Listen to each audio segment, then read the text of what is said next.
Hi everyone, welcome to my channel teaching era.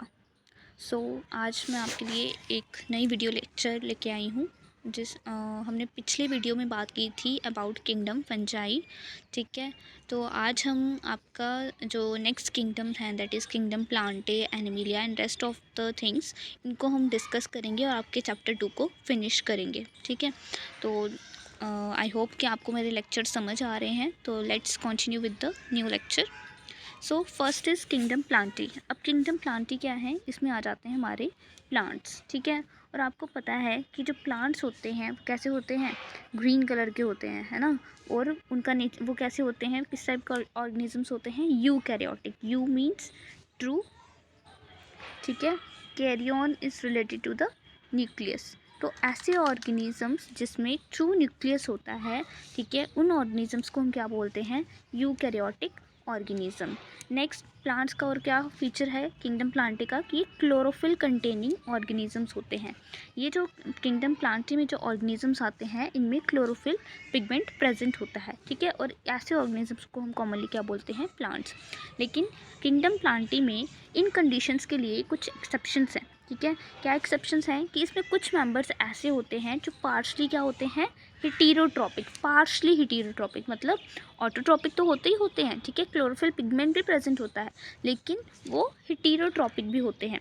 Example क्या है इसकी, इंसेक्टिवोरस प्लांट्स एंड पैरासाइट्स। ठीक है, इंसेक्टिवोरस प्लांट्स कौन से होते हैं, ऐसे प्लांट्स जो इंसेक्ट को कैप्चर कर लेते हैं और उसको कैप्चर करते हैं और उसको उसके ऊपर फीड करते हैं। ठीक है, नेक्स्ट आते हैं पैरासाइट्स। अब प्लांट भी पैरासाइट होते हैं, आपने देखा होगा कि कई बार पेड़ों के ऊपर, ठीक है, जो ट्रीज़ हैं उनके ऊपर कोई और ही प्लांट जो है वो ग्रो कर रहा होता है, तो वो जो ये वाला प्लांट ट्री के ऊपर ग्रो कर रहा होता है वो सिर्फ न्यूट्रिशन ले रहा होता है, सपोर्ट ले रहा होता है। ठीक है, तो वो ऐसे प्लांट कौन से होते हैं, पैरासिटिक प्लांट्स होते हैं। ठीक है, आई होप यहाँ तक समझ आया होगा। नेक्स्ट, अब इंसेक्टिवोरस प्लांट्स की अगर हम एग्जांपल देखें तो इंसेक्टिवोरस प्लांट्स में एग्जांपल क्या आ जाती है, हमारे पास bladderwort and Venus flytrap. ठीक है, ये किसकी एग्जांपल्स हैं, इंसेक्टिवोरस प्लांट्स की। और जब हम पैरासाइट की एग्जांपल देखेंगे, पैरासिटिक प्लांट कौन की एग्जांपल क्या है, कस्क्यूटा। ठीक है, तो ये क्या है, एक पैरासिटिक प्लांट है।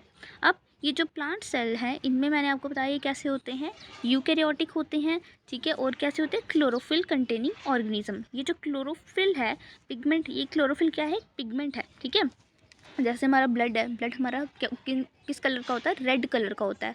रेड किसकी वजह से होता है, हेमोग्लोबिन पिगमेंट की वजह से। ठीक है, जो उसको रेड कलर प्रोवाइड करता है। वैसे ही प्लांट्स में जो क्लोरोफिल पिगमेंट होता है ये प्लांट्स को ग्रीन कलर प्रोवाइड करता है। ठीक है, और ये क्लोरोफिल पिगमेंट जो है किस में प्रेजेंट होता है, प्लांट्स में एक ऑर्गेनेलीज होती हैं, ऑर्गेनेली होती है जिसका नाम क्या होता है, ऑर्गेनेली क्या लो, आप अभी के लिए याद रखो, कॉमनली स्ट्रक्चर होता है प्लांट के सेल में जिसको हम क्या बोलते हैं, क्लोरोप्लास्ट बोलते हैं। और इसी क्लोरोप्लास्ट में जो है ये क्लोरोफिल पिगमेंट प्रेजेंट होता है।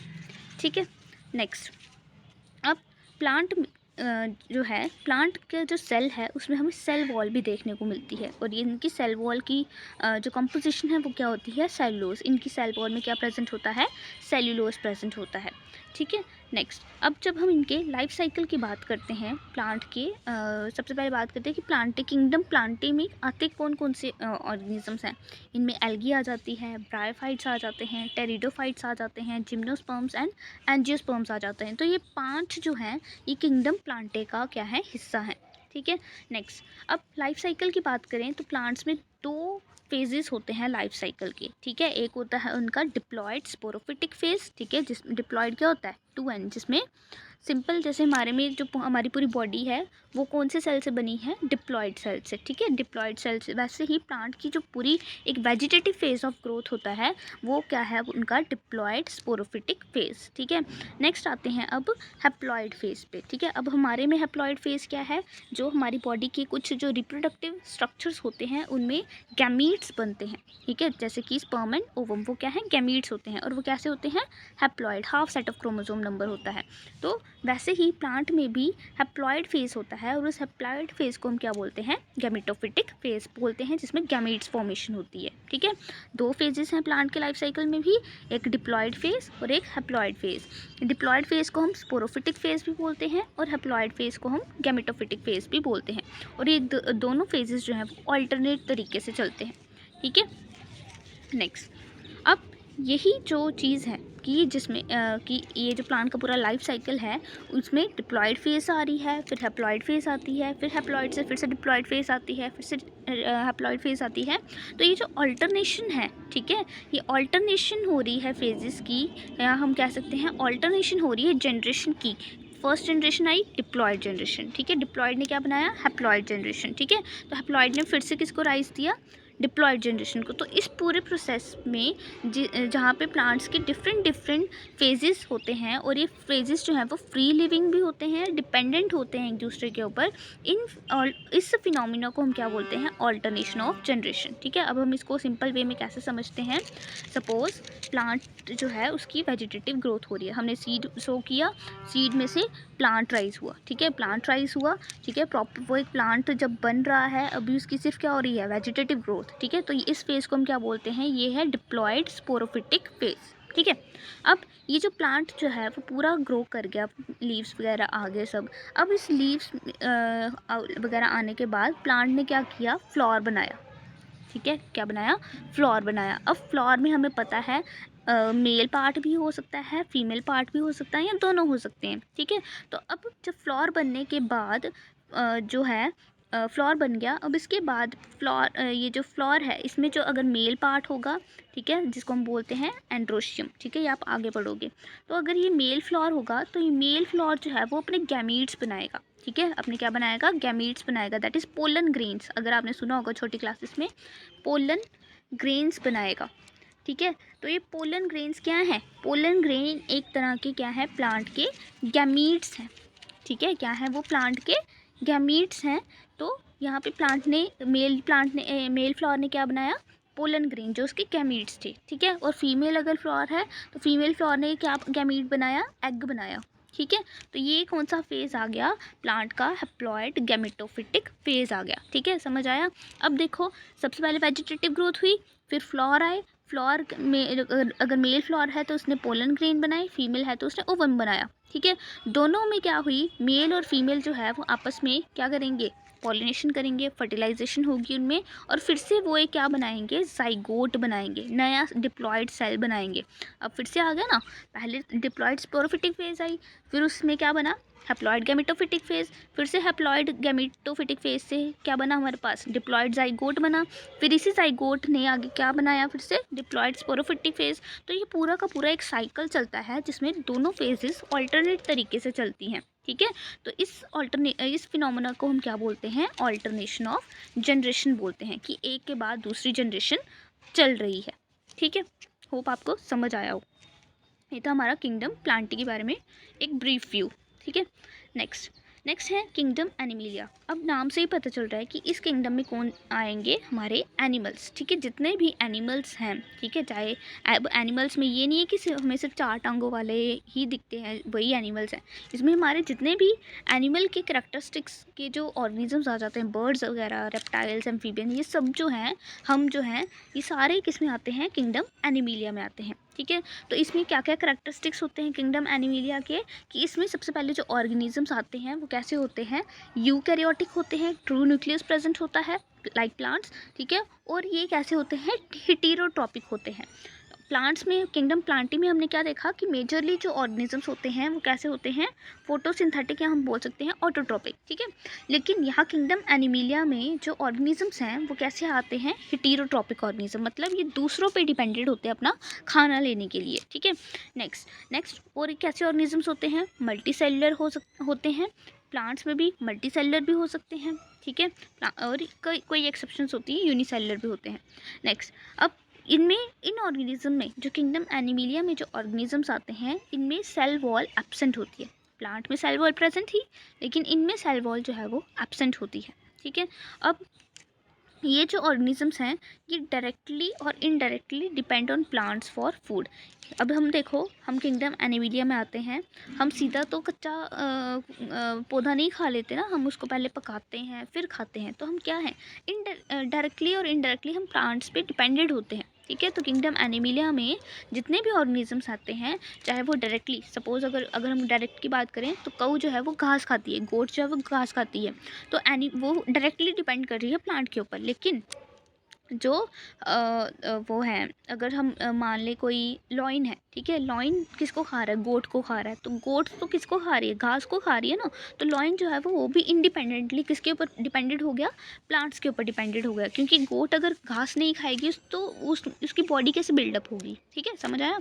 नेक्स्ट, अब ये जो ऑर्गेनिजम्स हैं जो किंगडम एनिमिलिया में आते हैं, ये इनका फूड जो है, ये क्या करते हैं, फूड को सबसे पहले इंजेस्ट करते हैं। ठीक है, उसको बोलते हैं, जब हम फूड को इंजेस्ट करते हैं मुंह के थ्रू, माउथ के थ्रू अपने अंदर लेते हैं, ठीक है, तो उस प्रोसेस को, उस टाइप ऑफ न्यूट्रिशन को हम क्या बोलते हैं, होलोजोइक न्यूट्रिशन। ठीक है, ये क्या करते हैं, खाने को इंजेस्ट करते हैं, माउथ में इनटेक करते हैं।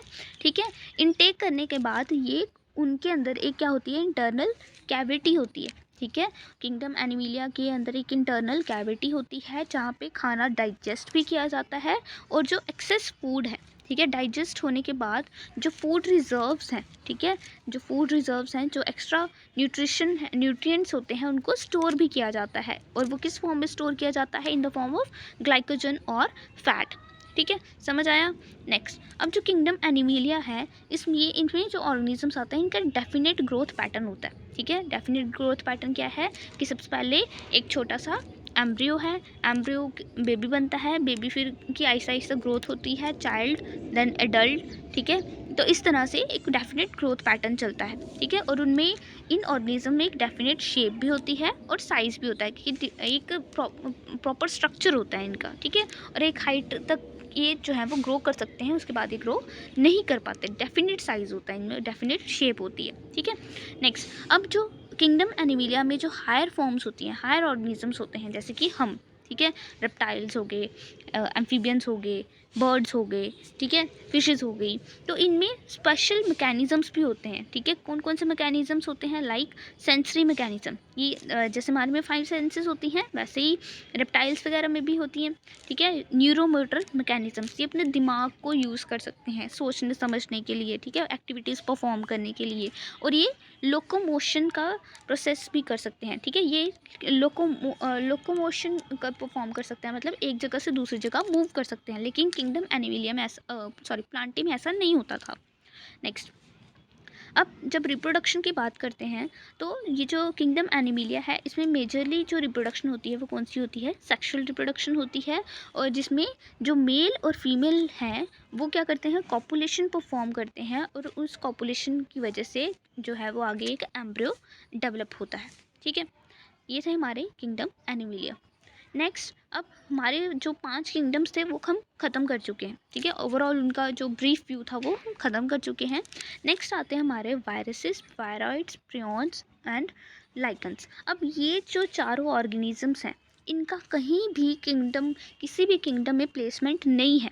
क्यों प्लेसमेंट नहीं है, क्योंकि ये ऑर्गेनिज्म जो है, ये इन पांचों किंगडम, जो मैंने ऊपर आपको 5 किंगडम बताए, इनमें कहीं भी फिट नहीं होते थे। ठीक है, इनके करेक्टर्स कहीं भी फिट नहीं होते थे, ये अलग ही तरह के ऑर्गेनिजम्स थे, इसीलिए इनको किसी भी किंगडम में मेंशन नहीं किया गया। ठीक है, नेक्स्ट, अब हम देखते हैं कि ये चारों ऑर्गेनिज्म क्या होते हैं। ठीक है, सबसे पहले आते हैं हमारे पास वायरसेस। अब वायरसेस जो हैं, आपने देखा ही होगा, जब आपको कोल्ड हो जाता है, ठीक है, फ्लू हो जाता है, तो वो किसकी वजह से होता है, वायरस की वजह से होता है, वायरल अटैक की वजह से होता है। ठीक है, वायरल अटैक क्या है, वायरल अटैक क्या है कि जब वायरस जो है वो आपकी बॉडी में एंटर कर जाता है, और एंटर करने के बाद वो अपना एक्शन परफॉर्म करता है, उसको हम बोलते हैं वायरल अटैक। ठीक है, जिसकी वजह से फिर बाद में हमें फ्लू वगैरह के, कोल्ड के सिम्टम्स देखने को मिलते हैं। अब जो वायरस है, इसकी कहीं भी क्लासिफिकेशन में जगह नहीं है। क्यों, क्योंकि इसको हम ट्रूली लिविंग कंसिडर नहीं करते। क्यों नहीं लिविंग कंसिडर करते, क्योंकि जो एक लिविंग ऑर्गेनिज्म होता है उसकी प्रॉपर शेप, साइज और स्ट्रक्चर होता है, उसके सेल का एक स्ट्रक्चर होता है, लेकिन जो वायरस है इसके सेल का कोई भी स्ट्रक्चर नहीं है, ठीक है। ये एक नॉन सेल्यूलर ऑर्गेनिज्म है, इसमें डेफिनेट हम कह सकते हैं सेल नहीं है, ठीक है। नॉन सेल्यूलर ऑर्गेनिज्म है, ये क्रिस्टलाइज भी हो जाता है, ठीक है। जब हम बाहर कुछ रिएक्शंस परफॉर्म करें तो ये बाहर आउटसाइड द ह्यूमन बॉडी इसको हम क्रिस्टलाइज भी कर सकते हैं, ठीक है। इसीलिए ये एक नॉन लिविंग कंपोनेंट कंसीडर किया गया है आउटसाइड द लिविंग बॉडी। अब नेक्स्ट क्या बोल रहा है कि once they infect a cell, कि जब वायरस जो है किसी सेल में एंटर कर जाता है, किसी बॉडी के सेल में एंटर कर जाता है, तो उस सेल में एंटर होने के बाद ये जो होस्ट सेल मतलब सपोज मेरी बॉडी है, ठीक है। मेरी बॉडी किससे बनी है? सेल से बनी है। अब मेरे बॉडी के सेल में जो वायरस है वो एंटर कर जाता है, तो मेरी बॉडी का जो सेल जिसमें वायरस ने एंटर किया है उस सेल को हम क्या बोलेंगे? होस्ट सेल, ठीक है। तो ये जो होस्ट सेल में एंटर कर गया वायरस, अब वायरस क्या करेगा? एक्टिवेट हो जाएगा, ठीक है। वो क्या हो जाएगा? एक्टिवेट हो जाएगा। और एक्टिवेट कैसे होगा? ये जो है मेरे सेल की सारी मशीनरी को क्या कर लेगा? उसके ऊपर हक जमा लेगा, ठीक है। उसकी सारी मशीनरी को टेक ओवर कर लेगा, ठीक है। जब टेक ओवर कर लेगा तो वो अपने जो प्रोटीन्स हैं, अपनी जो मशीनरी है, वायरस जो है वो अपनी मशीनरी चलाएगा by using my cell protein, ठीक है। जो मेरे सेल के प्रोटीन्स होंगे, एंजाइम्स होंगे, डीएनए होगा, ठीक है। तो इन सब को यूज़ करके वायरस जो है वो अपनी मशीनरी को चलाएगा और अपने आप को रेप्लिकेट करेगा, ठीक है। अपने आप को रेप्लिकेट करेगा, अपने डीएनए को रेप्लिकेट करेगा, ठीक है। और इतना रेप्लिकेट करेगा कि जो होस्ट का सेल है वो मर ही जाएगा, ठीक है। समझ आया? तो इसीलिए हम वायरस जब हमारी बॉडी के बाहर होता है वो एक नॉन लिविंग कंपोनेंट है, लेकिन जब वायरस जो है वो हमारी बॉडी के अंदर एंटर कर जाता है, सेल के अंदर एंटर कर जाता है, तो वो एक लिविंग कंपोनेंट में चेंज हो जाता है, ठीक है। नेक्स्ट, अब वायरस का मतलब क्या है? वैनम और पॉइजनस फ्लूइड, ठीक है। वायरस को हम वैनम या पॉइजनस फ्लूइड भी बोलते हैं।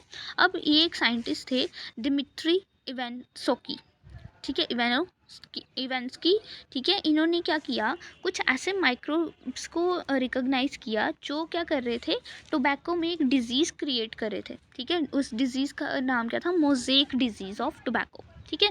इन्होंने देखा कि ये जो डिज़ीज़ है जिन ऑर्गेनिज्म की वजह से हो रही है वो बैक्टीरिया से भी छोटे हैं, ठीक है। उनका साइज जो है वो बैक्टीरिया से भी छोटा है। अब बैक्टीरिया हम बोलते हैं हमें नेक डाई से नहीं देख सकता, ठीक है। तो सोचो वायरस जो है वो बैक्टीरिया से भी छोटे हैं, वो तो कितने छोटे होंगे। तो और ये जो ऑर्गेनिज्म है ये बैक्टीरिया प्रूफ फिल्टर से पास हो सकते हैं। तो मतलब क्या है कि अगर सपोज़ हमने कोई फ़िल्टर लगाया है जिसमें हम बैक्टीरिया को फ़िल्टर कर रहे हैं, बैक्टीरिया ऊपर रह जाते हैं, लेकिन उस बैक्टीरिया प्रूफ फिल्टर से जो है ये ऑर्गेनिज्म वायरस भी पास कर सकते हैं, तो इतने छोटे हैं ये, ठीक है। नेक्स्ट, एक और साइंटिस्ट जिनका नाम क्या है? MW बेजरनिक, ठीक है। इन्होंने क्या देखा कि ये जो टोबैको के जो इन्फेक्टेड प्लांट्स हैं इनसे जब हम इनका एक्सट्रैक्ट लेते हैं, कुछ फ्लूइड लेते हैं या कुछ सैंपल लेते हैं, उसको हम हेल्दी प्लांट के साथ टच करवाते हैं, तो वो जो इन्फेक्शन है वो इन्फेक्टेड प्लांट से हेल्दी प्लांट में पहुंच जाती है, ठीक है। और इन्होंने इस पैथोजन क्या होता है? डिजीज़ कॉजिंग ऑर्गेनिज्म, ठीक है। तो इन्होंने इस पैथोजन का नाम क्या रखा? वायरस। तो वायरस टर्म किसने दी थी? MW बेजरनिक ने, ठीक है। और ये जो फ्लूइड इन्होंने लिया था, ठीक है, वो जो फ्लूइड में क्या था? पैथोजन था। पैथोजन का नाम क्या लिया इन्होंने? वायरस। तो जो फ्लूइड था उसका नाम क्या रखा इन्होंने? कॉन्टेजियम वीवम फ्लूइडम, ठीक है, मतलब इन्फेक्शियस लिविंग फ्लूइड, ठीक है। नेक्स्ट, WM स्टेनले, इन्होंने क्या देखा कि ये जो वायरस है इसको हम क्रिस्टलाइज भी कर सकते हैं, ठीक है। इसके क्रिस्टल्स बन सकते हैं, और ये क्रिस्टल्स का जो मेन कंपोनेंट होता है वो मेनली कौन सा होता है? प्रोटीन होता है, ठीक है। Next, viruses are obligate parasites. और ऑब्लिगेट पैरासाइट्स क्या मतलब है? कि वायरस जो है वो बाहर आउटसाइड लिविंग ऑर्गेनिज्म तो रह ही सकते हैं, लेकिन जब इनको कोई लिविंग ऑर्गेनिज्म मिल जाता है, लिविंग सेल मिल जाता है, तो ये उसके ऊपर उसमें एंटर करके उसकी मशीनरी को टेक ओवर कर लेते हैं, तो एक तरह के पैरासाइट बन जाते हैं ये, ठीक है। अब ऑब्लिगेट का मतलब क्या है? कि ज़रूरी नहीं है कि लिविंग सेल चाहिए इनको रहने के लिए, outside the surface, outside the body of living organism भी ये रह सकते हैं। नेक्स्ट, अब हम देखें कि वायरस में क्या क्या चीज़ें प्रेजेंट होती हैं, किन किन चीज़ों से मिलकर एक वायरस बनता है। तो वायरस में क्या क्या चीज़ें होती हैं, एक तो सबसे पहले प्रोटीन कंपोनेंट होता है और दूसरा होता है उनका जेनेटिक मटेरियल। ठीक है, अब ये जो जेनेटिक मटेरियल है वो डीएनए भी हो सकता है और आरएनए भी हो सकता है। ठीक है, एक वायरस में या तो डीएनए होगा या तो आरएनए होगा, दोनों एक साथ कभी नहीं हो सकते। ठीक है, तो एक वायरस क्या है, सिंपली एक न्यूक्लियो प्रोटीन कंपोनेंट है। ठीक है, और इसका जेनेटिक मटेरियल जो है वो इन्फेक्शियस होता है, मतलब ये अपनी इन्फेक्शन किसके थ्रू कॉज करता है, through it's genetic material, either DNA और आरएनए। ठीक है, तो हमने देखा कि वायरस जो है वो दो कंपोनेंट से बना है, एक प्रोटीन और दूसरा उसका जेनेटिक मटेरियल। इनमें अभी तक हमने कोई भी सेल वॉल या सेल मेम्ब्रेन नहीं देखी। ठीक है, नेक्स्ट, अब एक इम्पॉर्टेंट पॉइंट क्या है कि जो वायरस प्लांट को इन्फेक्ट करते हैं उनमें जेनेटिक कंपोनेंट क्या होता है, सिंगल स्ट्रैंडेड आरएनए। ठीक है, और जो वायरस जो है एनिमल्स को इन्फेक्ट करते हैं उनमें या तो डीएनए भी हो सकता है और आरएनए भी हो सकता है। लेकिन अगर आरएनए होगा तो वो सिंगल स्ट्रैंडेड भी हो सकता है और डबल स्ट्रैंडेड भी हो सकता है। लेकिन प्लांट को जो वायरस इन्फेक्ट करते हैं उनमें आरएनए हमेशा कौन सा होगा, सिंगल स्ट्रैंडेड। ठीक है, नेक्स्ट, अब एक और तरह के वायरस आते हैं जिसको हम बोलते हैं बैक्टीरियल वायरस या फिर बैक्टीरियोफेजेस। ठीक है, अब ये कौन से वायरस हैं, ये ऐसे वायरस होते हैं जो बैक्टीरिया को भी इन्फेक्ट कर देते हैं। ठीक है, इनको हम बोलते हैं बैक्टीरियोफेजेस।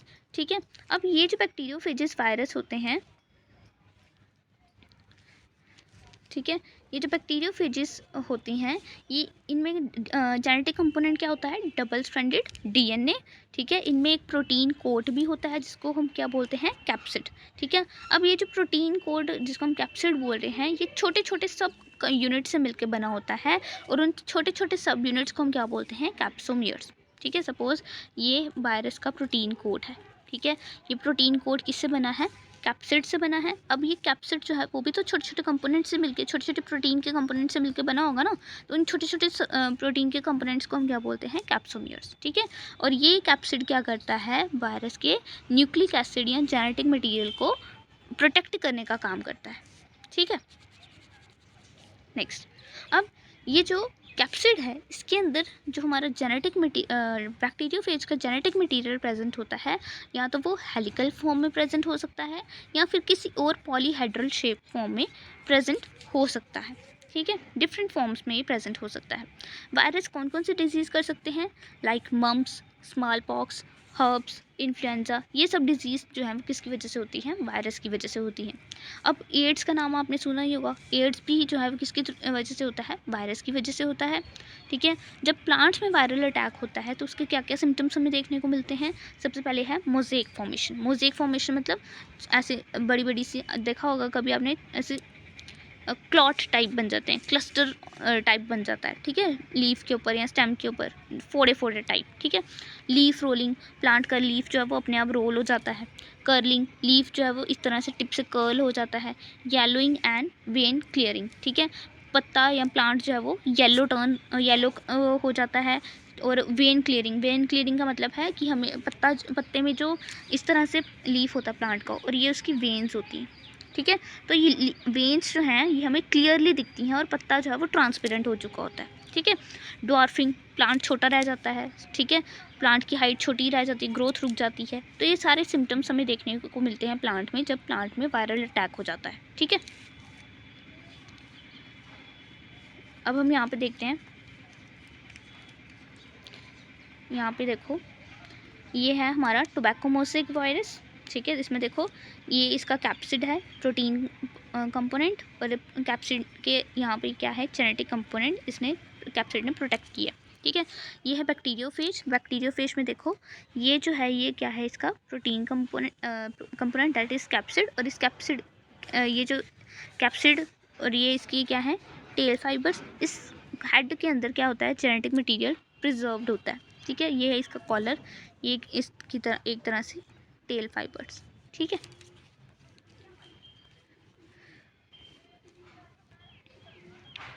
नेक्स्ट हमारे पास जो ऑर्गेनिज्म है दैट इज़ वायरॉइड्स। वायरॉइड्स क्या होते हैं, टी.ओ. डेनियर ने एक नया इन्फेक्शियस एजेंट जो है वो डिस्कवर किया, कब, 1971 में। और इन्होंने देखा ये ऐसे इन्फेक्शियस एजेंट्स हैं जो वायरस से भी छोटे हैं। ठीक है, जिनका साइज़ वायरस से भी छोटा है। और ये कौन सी डिजीज़ कॉज करते हैं? Potato spindle tuber disease. ठीक है, मतलब पोटैटो में एक डिजीज़ कॉज करते हैं, पोटैटो स्पिंडल ट्यूबर डिजीज़। ठीक है, और इनमें ये देखा गया कि ये जो ऑर्गेनिज्म हैं ये कैसे हैं, इनमें सिर्फ फ्री आरएनए प्रेजेंट है, आरएनए मटेरियल है और वो भी फ्री फॉर्म में प्रेजेंट है। ना ही इनमें कोई प्रोटीन कोड प्रेजेंट होता है, ठीक है, ना ही इनमें कोई सेल वॉल है। तो इन ऐसे ऑर्गेनिजम्स को हम क्या बोलते हैं? वायरॉइड्स बोलते हैं। ठीक है, और इनके आरएनए का जो मॉलिक्यूलर वेट होता है वो बहुत ही कम होता है। ठीक है, नेक्स्ट है प्रियॉन्स। प्रियॉन्स क्या है? ये ऐसे इन्फेक्शियस एजेंट्स हैं जो न्यूरोलॉजिकल डिजीज़ कॉज करते हैं। न्यूरोलॉजिकल मतलब दिमाग की डिजीज़। ठीक है, जो और ऐसी न्यूरोलॉजिकल डिजीज़ जो एक ऑर्गेनिज्म से दूसरे ऑर्गेनिज्म में ट्रांसमिट हो सकती है। ठीक है, बाय एन एजेंट, किसी एजेंट के थ्रू। ठीक है, और प्रियॉन्स क्या है? प्रियॉन्स कंसिस्ट ऑफ प्रोटीन्स, और ऐसे प्रोटीन्स जो अबनॉर्मली फोल्डेड है। ठीक है, इनमें सिर्फ प्रोटीन कंपोनेंट प्रेजेंट होता है, इनका साइज़ जो है वायरस की जितना होता है। ठीक है, ऐसे ऑर्गेनिज्म को हम क्या बोलते हैं? प्रियॉन्स बोलते हैं। ठीक है, अब इनमें जो डिजीज़ कॉज करते हैं प्रियॉन्स वो कौन कौन से हैं? Bovine spongiform encephalopathy. ठीक है, ये किस में होती है? इसको मैड काउ डिजीज़ भी बोलते हैं। काउस में होती है, कैटल में होती हैं। ठीक है, और जो ह्यूमन में डिजीज़ होती हैं जो प्रियॉन की वजह से होती है वो कौन सी? CR Jacob disease. ठीक है, नेक्स्ट इज लाइकन। लाइकन जो है ये एक सिम्बायोटिक एसोसिएशन होती है। ठीक है, सिम्बायोटिक का मतलब क्या है? सिम मतलब टुगेदर।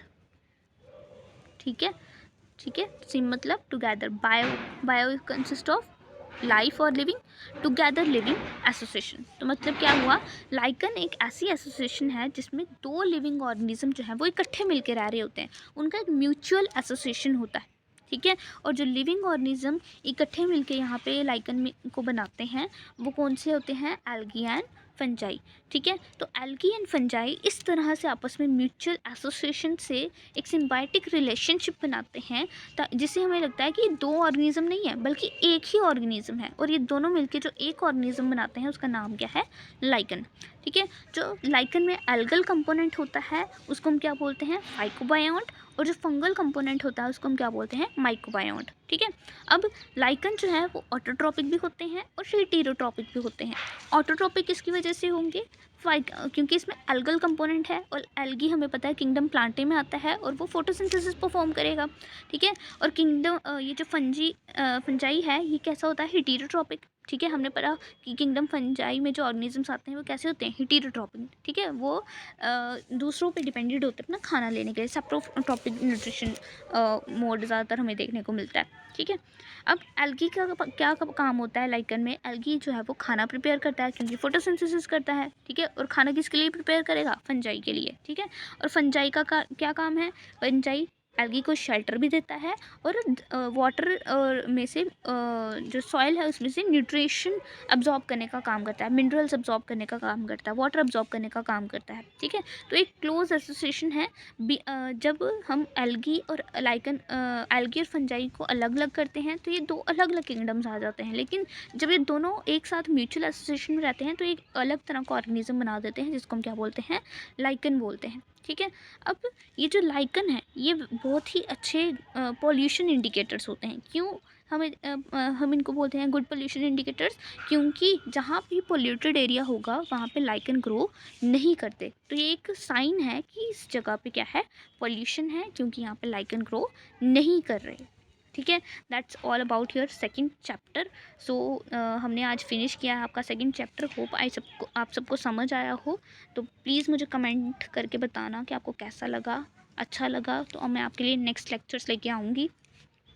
ठीक है, नहीं तो मुझे लगेगा कि शायद आपको समझ नहीं आ रहा है, इसीलिए लेक्चर्स का कोई फ़ायदा नहीं है। तो प्लीज़ आप कमेंट करो, मुझे बताओ कि आपको मेरे लेक्चर समझ आ रहे हैं कि नहीं आ रहे। Thank you and have a nice day.